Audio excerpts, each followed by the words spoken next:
Hello Habib, happy Wednesday. So, market insight tayo for today, no? January 28, 2026. Okay, so start tayo for news. So, before tayo pala mag-start, risk disclaimer lang. So, ngayon yung gagawin nating charting is for educational purposes only.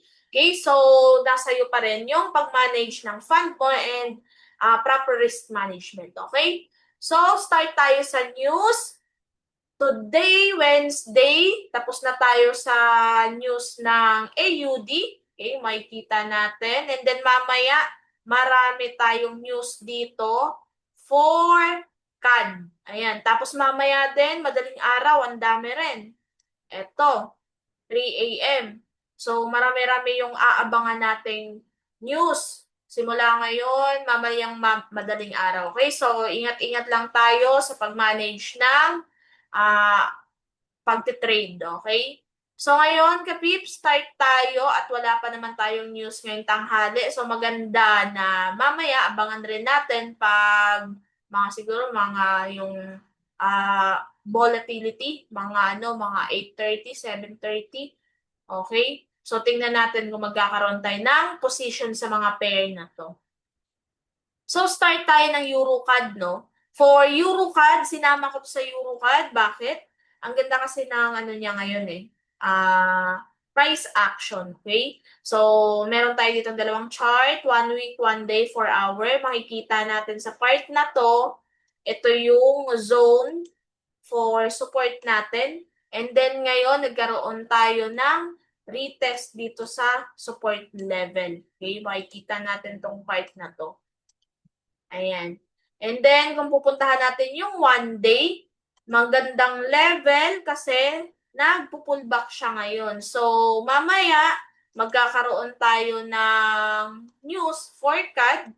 Magandang level to para pwede natin abangan kung magbibigay ba to ng setup. Bakit? Nagkaroon tayo kasi dito ng reversal sa 1 day. Okay? Impulse. Then ngayon, nasa correction siya. Okay, correction level. So, yung level na pwede natin abangan for 1 day, ito. Okay? So, ano natin? Top-down analysis tayo. Ito yung potential na aabangan nating level. Okay? So, sa ngayon, nagkakaroon pa tayo ng pababa.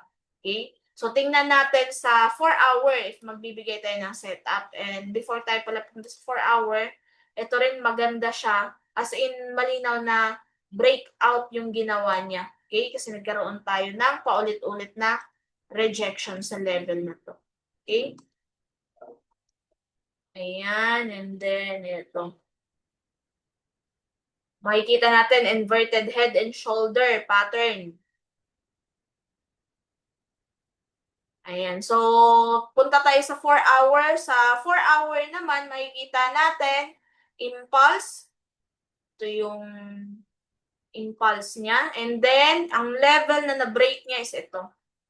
So, ito yung pwede nating abangan ngayon. If magkakaroon tayo ng pullback sa level na to. Okay? Pwede ka rin gumamit dito ng feed, papip. Dito nag-start yung impulse.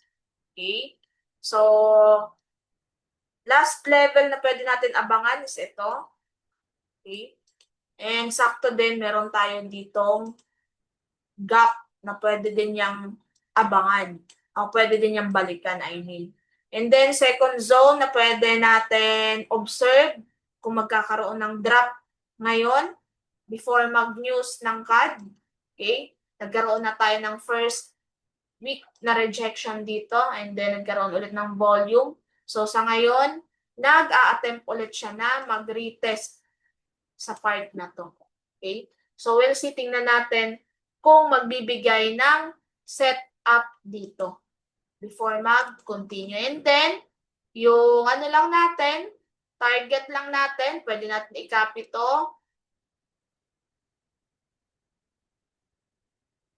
Ayan, yung magbibigay ng setup. Next to impulse. So, careful lang tayo kasi under pullback pa rin siya. So, kung magkakaroon tayo ng magandang entry sa level na to, okay, pwede yung target zone lang natin is yung last high lang din na ginawa niya. yung target zone natin. Ayan. So, sa ngayon, wala pa naman. And then, confirmation. Hanap tayo confirmation sa 1 hour if magbibigay na dito ng setup. Actually, sa 1 hour na nakikita natin, no, meron siya ditong confirmation candle, then nag-impulse. So, sa ngayon, mabilis ulit yung hila niya pabalik. So, maganda sana kung magkaroon ng malinaw na retest ulit sa level ng support na to. Okay? Before mag-continue. Okay? Ayan. So, for EuroCAD, overall, ano tayo ngayon? Today natin na analysis, no? Long position bias tayo dito. Okay? So, mataas yung chance na pwede niya pang hilahin, pabalik ulit ito. At magkaroon ulit tayo ng retest sa resistance level natin. So, target lang is ito. Ulitin ko. And then, observe natin yung zone na to if magkakaroon ulit ng retest. Okay? Kung magbibigay ng long position bias dito. Okay? So, next natin is Euro AUD. So, sinama ko rin to si Euro AUD. Actually, yung mga market insight natin ngayon is break retest lang din. Okay? For 1 week, makikita natin overall trend direction pa rin talaga niya is uptrend. Okay? Uptrend. And then, makikita natin, last volume na pinakita niya is ito. Ayan. And then ngayon, nasaan siya? Nasa pullback. Okay? And ang kagandahan ngayon, nasa zone siya ng support level. So, ito yung magandang abangan natin for swing trade. Or siguro kung nagde-day trade kayo, pwede rin. Pero sa ngayon, for this week, mukha pa namang, actually hindi to pang today na position. Pero by next week, magandang level, magandang pair to para abangan natin, no?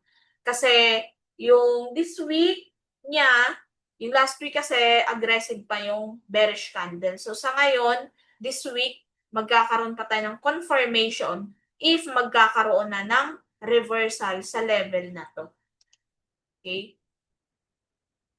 Ayan. So, sinama ko lang to kasi maganda din siya para nasa major zone kasi siya ng higher time frame. So, magkakaroon tayo ng potential dito na long position kasi major zone siya ng 1 week, okay? Pero kung makikita natin for 1 day, wala pa namang naging reversal. Nasa downtrend direction pa rin talaga tayo. And ito naman din, kaya ko rin sinama, kasi pag once na magkaroon ng reversal dito, okay, last volume na magkakaroon tayo ng malinaw na reversal is ito yung kailangan niyang i-invalidate sa bias time frame natin. Okay? So, mahaba-haba talagang antayan yan. And tingnan natin sa 4-hour, kung naglo-lower time frame kayo, to confirm na magbibigay na siya ng volume ng buyers. Ina-expect natin dito dahil yung bias natin is overall uptrend, long term. Okay? So, sa ngayon, nagkaroon pa tayo ng short-term downtrend for 4-hour. So, we'll see, tingnan natin kung magre-reverse. So, sa ngayon, wala pa naman sa bias natin if mag-day trade tayo. Pero isa sa aabangan natin for long-term, okay? Long-term, long position dahil patapos pwedeng magkakaroon ng, anytime pwedeng magkaroon ng reversal sa level na to. Okay? So, connect natin sa 4-hour. For 4-hour, makikita naman din natin, no? Sobrang clear naman din ang trend niya na wala pang reversal. So, ito yung naging volume niya. Okay? Naging volume, ito yung naging pullback. And then, nasa volume pa tayo ngayon. So, ang kagandahan nito, wala pa namang pinapakitang reversal, pero ito is mukhang pang pullback, nag-a-act siya as pullback ngayon. Magkakaroon tayo ng continuation dito. So, pwede tayo mag-observe kasi baka mapainan din tayo ng fake breakout dito. Okay? So, careful lang tayo. Pero ito is nag-aakas pullback. So, ano yung next na dapat natin abangan? Short position pag nasa 4-hour time frame lang tayo, di ba? Pero dahil yung 1 week natin na bias, nasa long bias position tayo dito and nasa support zone siya ngayon. So, ito yung i-observe natin if magbibigay ng position to long. Okay? So sa ngayon, wala pang reversal. So kailangan muna natin makakita ng reversal and maging malinaw na volume ng buyers na yung pumapasok at may invalidate itong last volume na to. Okay? And then wait for a retest to continue. So sa ngayon, wait and see pa tayo kung kailan ulit magbibigay ng volume ng buyers. Pero kung hindi, so meaning, mataas yung chance na i-invalidate niya yung last volume ng 1 week natin. Okay? And dagdag pa sa measure natin, ito, kung i-fib natin, magandang area rin siya, nasa 1.5, 1.6 ito. Ayan, 1.6. So, meron pa naman tayong last defense for 1.7.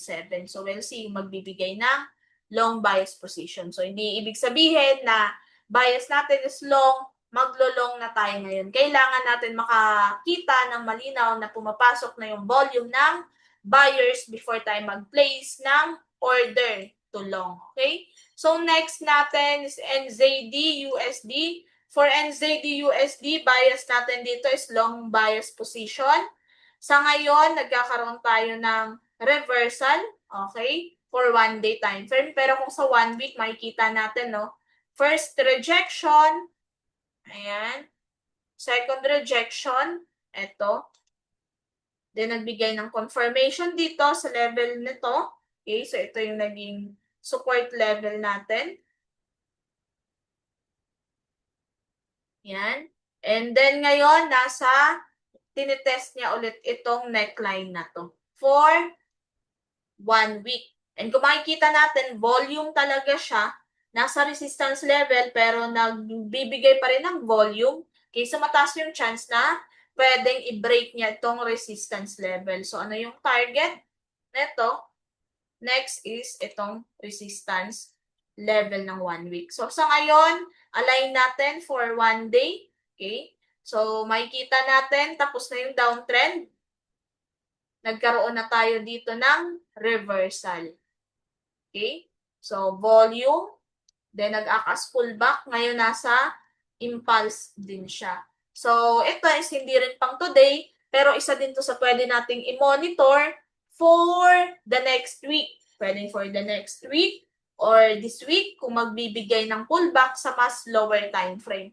Pero overall dito, dahil nasa impulse na siya sa 1 day, maganda no na magabang tayo dito ng pullback for 1 day position. And magiging malinaw din yan sa 4-hour time frame natin. So sa ngayon, nasa impulse pa, pero overall dito, ang aabangan natin for NZD-USD is long bias position kung magkakaroon tayo ng retest sa support zone na to. Okay? So we'll see if magbibigay rin siya ng alignment dito sa lower time frame natin. So for lower time frame natin, makikita natin based sa price action, nagkakaroon pa lang dito ng minor pullback. Okay? So sa ngayon, nasa minor pullback yung price action natin. And potential magko-continue pa siya for long bias position. Okay? So, align naman din siya sa 1 day natin kasi yung 1 day natin hindi pa tapos yung impulse. Okay? So, tingnan natin if i-day trade natin, meron bang position? Ayan, for 1 hour natin, kung i-day trade lang natin siya, maganda naman din ito. Okay? Ito yung support zone natin. Actually, nagkaroon tayo ng retest na dito. 0.3. So sa ngayon, hindi pa ganun ka sobrang solid ito kasi pwede natin antayin dito kung magkaroon ulit ng retest. Itong 0.3 na to. Okay, 0.3 or 0.5 before mag long position. So overall, kung i-day trade natin this week si NZD-USD, so wait natin yung level ulit na to kung magkakaroon ulit ng retest. Okay? So, yung level na pwede natin abangan is ito. Yan. Kung magbibigay tayo dyan, kung magbibigay si market dyan ng position to long. Ayan.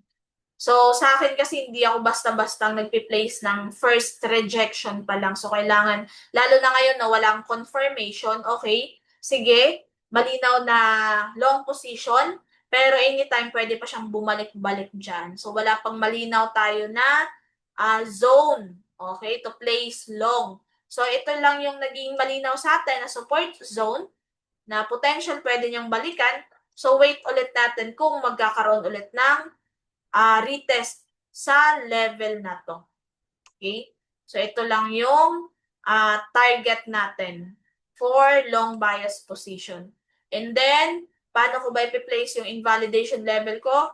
Actually, ito yung nagkaroon tayo ng bullish candle. Malinaw na yung body niya. So, kung mag-place ako ng SL dyan, kung ito naman, yung entry ko, yung invalidation level ko, pwedeng ito, baba lang nito, or ito. Okay?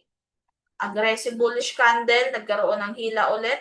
So, pwedeng baba lang nito. Pero pag masyadong mataas na, kung dito yung entry, masyadong mataas to. So, dito ko ipi-place yung SL ko. Okay? Careful lang tayo kasi 0.7 din yan ng feed.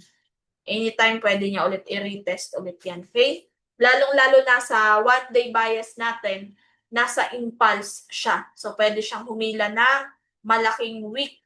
Okay? So, careful lang tayo kung magbibigay ng malinaw na rejection ba dito. So, kung magbibigay ng malinaw na rejection, lower lang ng onte yung SL natin.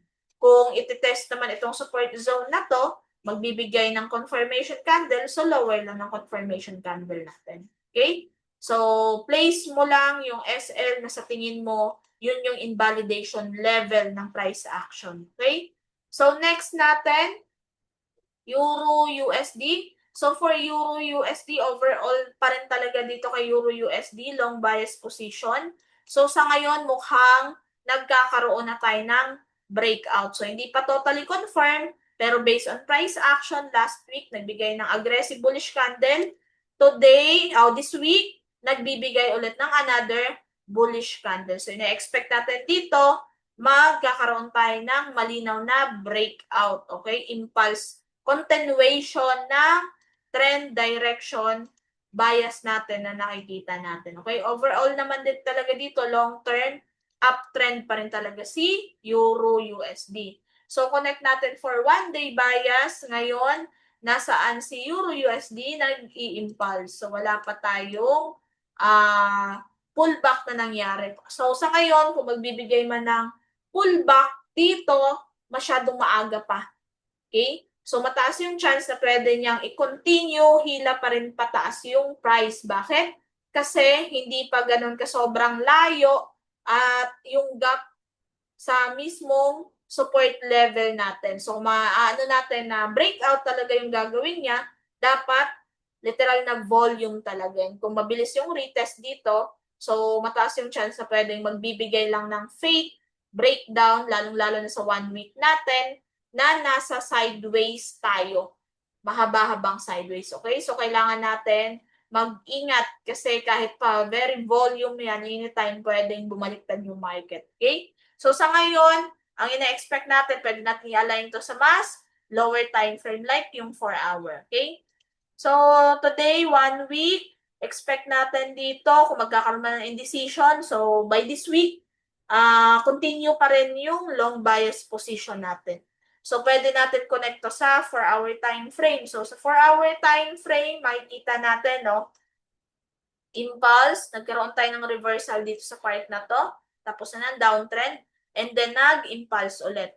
So, kailangan lang natin makita dito is malinaw na major pullback to continue. Okay? So, pwede natin i-connect sa 1 hour. Pero, markahan lang natin to. Ito yung naging pullback, minor pullback ng 4 hour. Ito is minor pullback ng 4 hour. Okay? Ito, masyado nang malayo to para i-retest niya. So, ina-expect natin is ito. Yan yung ina-expect natin na pwedeng dropan ng maghanap tayo ng level. Okay? So, sa ngayon, continue natin. So, sa natin, 1 hour time frame natin, ito yung naging support zone. Okay? So, markahan natin to as support zone.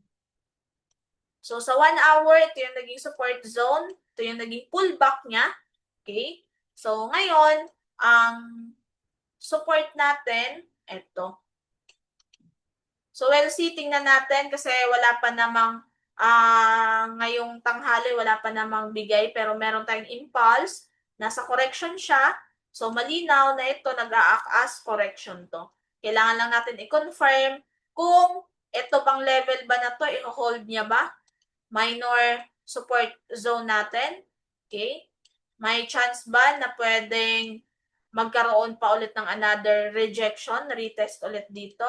Or magko-continue pa siya to the downside dito sa support zone natin? So ito yung major zone ng 1 hour na magandang area para mag-abang ng long bias position. And then, yung first zone natin is ito dahil nagkaroon tayo dito ng drop ng volume ng sellers. Okay? So, anytime, pwedeng pumasok dyan yung volume ng buyers. So, sa ngayon, we'll see muna kasi nasa consolidation phase pa itong si Euro USD. So, observe tayo dito kung i-reject niya ba ito? Magkakaroon ba ng volume ng buyers or potential na mag-aabang tayo dito for long bias position. So, ang good area to long is ito. Second, ano na lang natin to? Option natin to kung i-hold ba to. Okay? So, next natin, wait lang, before pala tayo mag-next, coach, pag in case ba na mag-entry or magkaroon ng setup dito, saan yung invalidation ko? So, dito, kung magkakaroon man tayo ng confirmation ng, halimbawa, bullish candle, so kahit lower lang netong, kasi dito tayo nagbigay ng consolidation, tas volume ulit. Last na ginawa, volume, consolidation, then volume. So, lower lang nito. Puro kahit magbibigay man ng confirmation, lower lang dito. Ayan. Invalidation. Bakit? Kasi in case naman ma-SL, so at least dito mapi-place natin ng maayos kung maglo-long ulit tayo. So sa ngayon wala pa namang, hindi pa naman nag-a-act as potential ng mag-long. And kagabi pala isa din to sa naanuhan natin ng analysis, no? And then kagabi is ito yung confirmation niya, breakout, bullish candle, and then nag-continue to the upside. So kung nagte-trade kayo ng breakout, so congrats. Kung nasabayan nyo to, ako hindi ko to nasabayan. So sa ngayon, wait na lang tayo kung nasan yung zone kung saan tayo magpi-place, okay? To confirm na yun na yung pullback and then pwede na tayo mag-long bias position. Pwede na tayo mag-long position, okay? So, next tayo, BTC-USD. For BTC-USD, sa ngayon, meron tayong zone na paulit-ulit niyang binabalikan. So, pag paulit-ulit niyang binabalikan, pwedeng magko-continue sa downtrend, pero pwede rin mag-reverse yung market. So, sa ngayon, sa 1 week natin, nasa consolidation phase pa tayo. And itong level na to, strong zone ito sa 1 week. Okay? Ito yung support zone ng 1 week. Okay? So, in case man na magko-continue yan to the downside, okay? So, taas yung chance na impulse ulit yung gagawin niya. And then, yung next level for higher time frame, support zone is ito. Okay? So, sa ngayon, nasa consolidation siya. So, we'll see. Kasi pag ganyan yung market and then malapit sa major support zone ng 1 week, pwede rin mag-pullback muna. Ito, nag-a-act pullback ngayon. So, tingnan natin kung magko-continue siya. For ano naman, 1-day bias natin, makikita natin, no? Consolidation sa 1 week, pero etong 1 day natin, nagkakaroon tayo ng medyo sa akin nga is choppy. Okay? Karoon ng breakout, tapos mabilis ulit yung hila. Tingnan natin kung magkakaroon ba ng, ito yung support level natin, magbibigay ba siya ng reversal dito sa resistance. So, ang magandang malinaw, before natin sabihin na mag-long position ulit tayo kay BTC-USD, is kailangan niya munang i-break itong resistance level natin. Okay? Para maging malinaw na potential magre-reverse siya. Okay? Kailangan muna natin maging malinaw ito with volume and then wait for retest. If magkakaroon na tayo ng long position. Pero sa ngayon, under consolidation pa rin tayo at wala pa namang pinapakitang volume ng buyers. So respect lang natin yung pwede nating sabayan sa market. Okay? So ito is impulse, consolidation, pwede yung mag-break pababa, pwedeng mag-reversal ulit at i-retest itong resistance. So pag ganito yung price action, neutral muna tayo, wait natin kung magbibigay ng breakout dito, breakout sa resistance ng 1 day or breakdown dito. So last week, nagbigay ng aggressive bearish candle. Ano yung ina-expect natin? Another bearish candle. Dapat ganun yung sa natin, di ba? Para mataas yung chance na masasabi natin, yung support zone is potential na i-break. Pero ngayon, papalapit siya ng support zone, pero kaso naman, nagda-drop naman yung volume ng sellers. Okay? So anytime kasi pwedeng mag-reverse at pumasok dyan yung volume ng buyers to continue. Okay? So, ang ina-expect natin, pag volume, malapit sa support zone, dapat magko-continue, may sapat na volume to break itong major zone natin. Okay? Pero sa ngayon, nagda-drop, so neutral muna tayo para ingat sa magiging natin, position. So, for 4-hour time frame, kita natin, ito yung last volume. So, ito yung mga pwede natin i-observe sa 4-hour time frame. Ito. Kasi ngayon, nag-a-acto as pullback. Okay? So, tingnan natin if magbibigay ulit ng retest dito. Yung resistance. And then, ito naman yung support level natin. So, sa ngayon, observe natin to ano yung mabibreak, yung resistance ba or yung support level. Kung magbibigay naman dito ng ganitong pattern, ito is ngayon, potential. Ito guys, is potential pa lang ha. Potential for first arm, yung head and shoulder, inverted head and shoulder. Ito yung niya, ito yung head. Then, kung magbibigay ng retest dito, okay, expect natin ganyan. Impulse, tapos wait na lang tayo ng pullback to continue. So, sa ngayon, hindi pa buo itong pattern na to. So, tingnan natin kung magbibigay ng inverted head and shoulder pattern. Okay? Lastly, is itong XAU-USD natin. Actually, si XAU is lumipad na naman ulit. Dito, nagkaroon ako ng SL kagabi last trade ko. Pero good thing kasi nga naging malinaw naman din na nagko-continue talaga yung pagtataas niya. Okay? So, ang abangan lang natin dito is yung pullback ulit. Okay? So, for 1 week, na sundan ulit, ito potential for bullish candle. So, kung na-break at nagko-continue pa rin yung 5,200 natin ngayon, so wala tayong ibang gagawin. Respect na lang ulit natin kung magko-continue pa talaga yung pag-akyat ni gold. Pero always risk manage kasi nga masakit nga si gold, okay? So sa ngayon, ina-expect natin for another bullish candle. So, for 1 day, nasa impulse na siya. Masyado ng late para mag-long.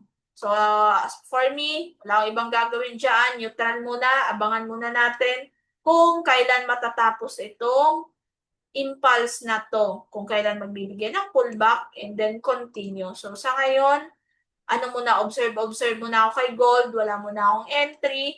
Okay? Kasi mag-aabang na lang ako dito ng pullback. Kasi pag i-counter pa ulit natin siya, masyadong risky. So, yung part na to, hindi siya nagbigay ng major volume sa 4-hour. Sa 1 hour nagbigay, pero sa 4 hour hindi. Okay? So ngayon, observe na lang ulit natin kung magkakaroon ulit ng pullback to continue.